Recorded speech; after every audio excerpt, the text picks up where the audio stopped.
আসসালামু আলাইকুম রহমতুল্লাহি অবরকাতুহু। সম্মানিত দর্শক, রাজনীতির যে দুর্বোধ্য সময় চলছে, এই দুর্বোধ্য সময়ে অনেক কিছু তছনছ করে ফেলেছে।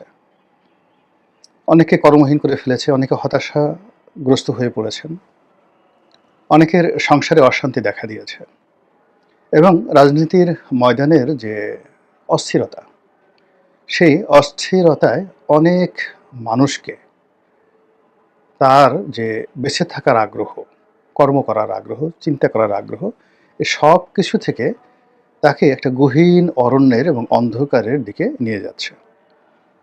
আমি এই সমাজের একজন সাধারণ বাসিন্দা।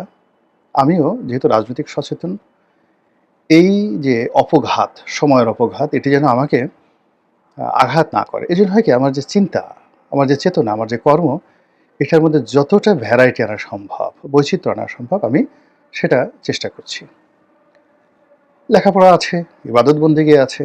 তার সঙ্গে, সঙ্গে এই যে কর্মকাণ্ডগুলো করি, তার সঙ্গে যে নাটক, সিনেমা, যাত্রা, তারপরে গান, কবিতা, এই সব কিছুর একটা সমন্বয় করে এই বর্তমান যে দুর্বোধ্য সময়, এটাকে একটা উপযুক্ত জবাব দেওয়ার জন্য নিজেকে উজ্জীবিত করার চেষ্টা করি এবং সেই অর্থেই পুরনো দিনের যে বাংলা সিনেমাগুলো আমাদের দেশে, যেগুলো খুবই একসময় জনপ্রিয় ছিল এবং আগামীতেও জনপ্রিয় হবে এবং এখনও যদি আপনি দেখেন, আপনার মন ভরে যাবে।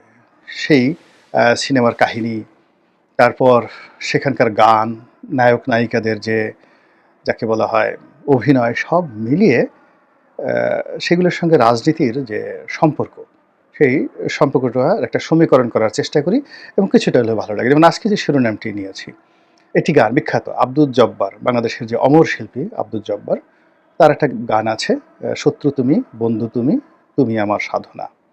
তোমার দেয়া আঘাত আমায় দেয় যে মধুর বেদনা। এই এতটুকু শুধু মনে রাখেন গানটি। ছবির নাম হলো অনুরাগ। আর এই সিনেমাতে অভিনয় করেছেন আ নায়ক হিসেবে রাজ্জাক আর নায়িকা হিসেবে শাবানা। কাহিনী এখানে বলব না। এই অনুরাগ সিনেমার যে এই গানটি যিনি সুর করেছেন সুবল দাস।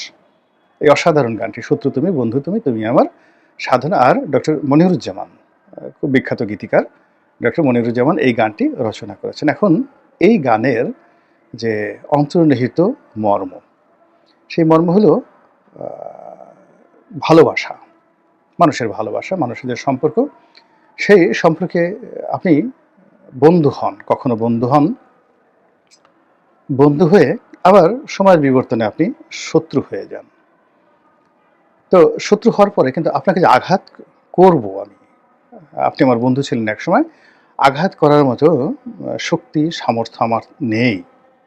লজিস্টিক পাওয়ার আমার নেই।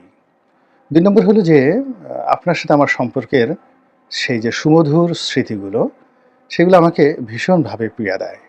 ফলে আপনাকে আমি কি দিয়ে আঘাত করব? যেখানে আমার প্রেম গিজ, গিজ, গিজ করছে শরীরের মধ্যে। তা আমি তো আপনাকে আঘাত করতে পারব না। তো সেক্ষেত্রে আপনি দূরে চলে গেছেন। কাজেই আপনি আমার শত্রু, কিন্তু আপনি আমার বন্ধু হৃদয়ের কাছে।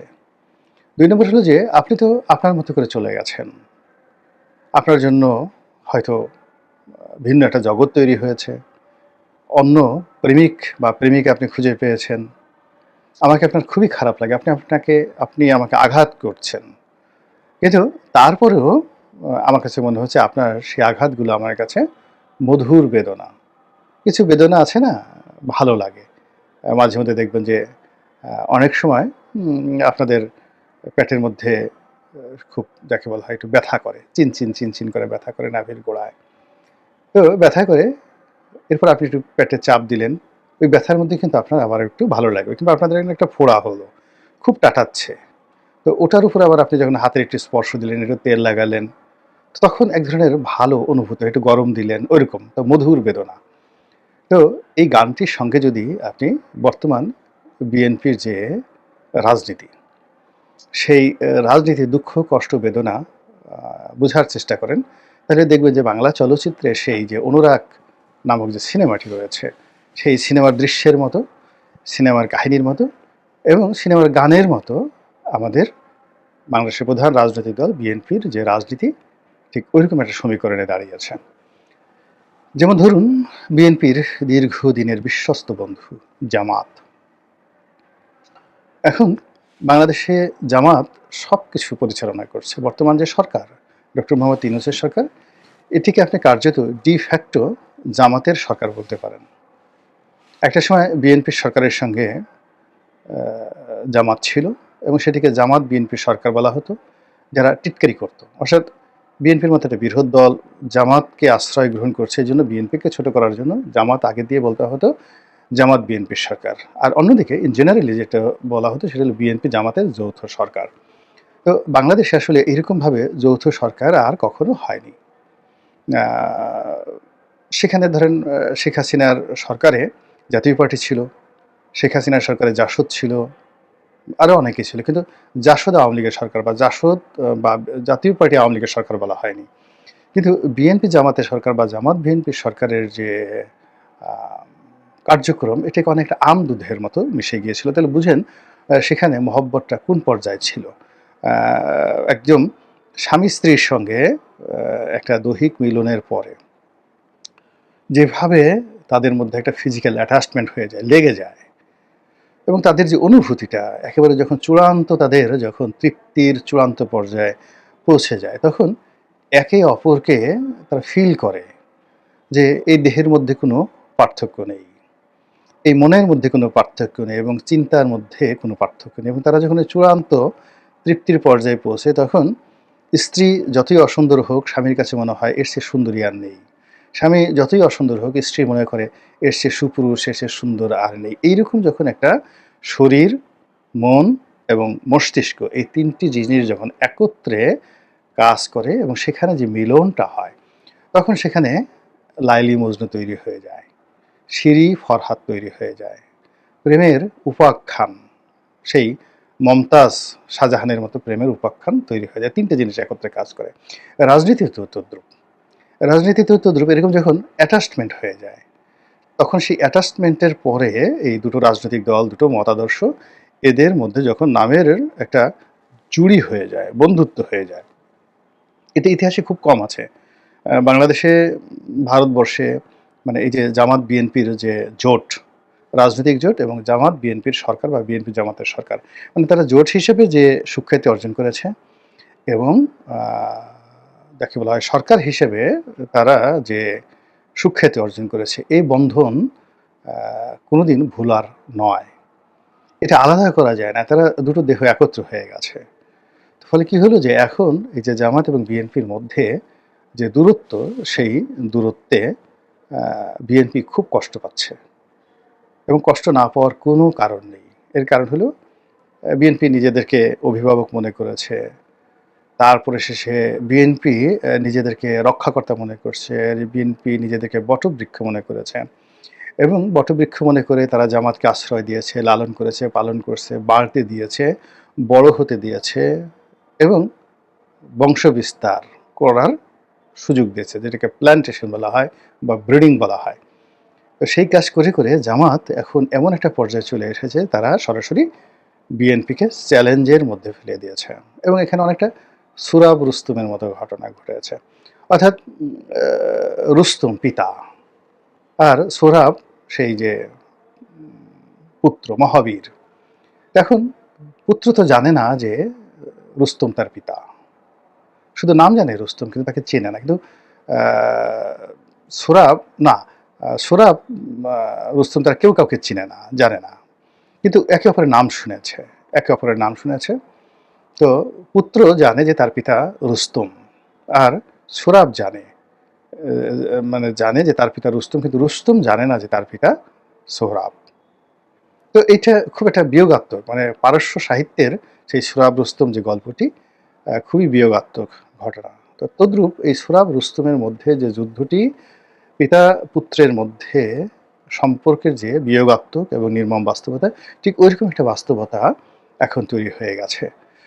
বিএনপি খুব মায়াভরা দৃষ্টিতে জামাতের দিকে তাকাচ্ছে যে সেই যে 1975 সন থেকে, নভেম্বর মাস থেকে এত মধুর সম্পর্ক, এত সুন্দর সম্পর্ক, সেই সম্পর্ক হঠাৎ এরকম হলো কেন?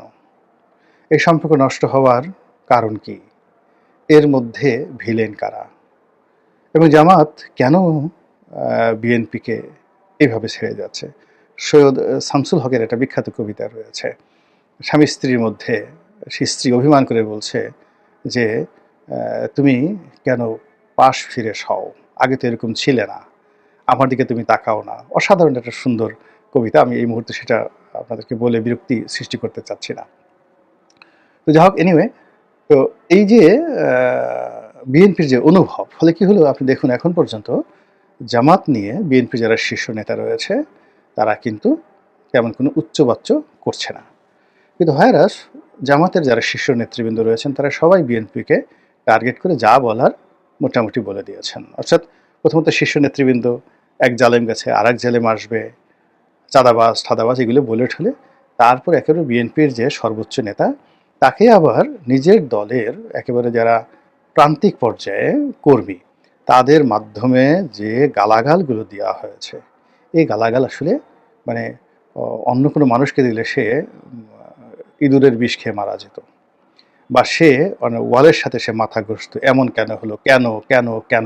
আপনি দেখেন একটা সময় ওই যে ঢাকার মেয়র ছিল সাইদ খোকন, তো সে তাপসের প্রতি খুব বিরক্ত হয়ে গেল। বিরক্তি হয়ে যখন সে একেবারে কাণ্ডজ্ঞান জ্ঞান হারিয়ে যে ডায়লগ ছেড়েছিল, শুধু কেন আমি কেন কেন কেন কেন, এরকম জামাতের এখন কর্মকাণ্ডের কারণে বিএনপির যারা শীর্ষ নেতৃবৃন্দ তারা রীতিমতো বলছে কেন কেন কেন কেন এই আঘাত, কেন বিএনপিকে টার্গেট করা হচ্ছে, কেন আমাকে ছেড়ে দেওয়া হলো, এতদিনের সম্পর্ক, এই জিনিসগুলো তারা ভুলতে পারছে না। ভুলতে না পারার কারণে তারা কেবলই মাত্র জামাতের কাছ থেকে আঘাত পাচ্ছে, কিন্তু প্রতিঘাত দিতে পারছে না। প্রতিঘাত দিতে গিয়েই তাদের পুরনো প্রেম, তাদের যে পিতাসুলভ যে মনোভাব, অভিভাবক সুলভ মনোভাব, বটবৃক্ষ সুলভ তাদের যে অভিব্যক্তি, সব এখানে একত্রে কাজ করছে।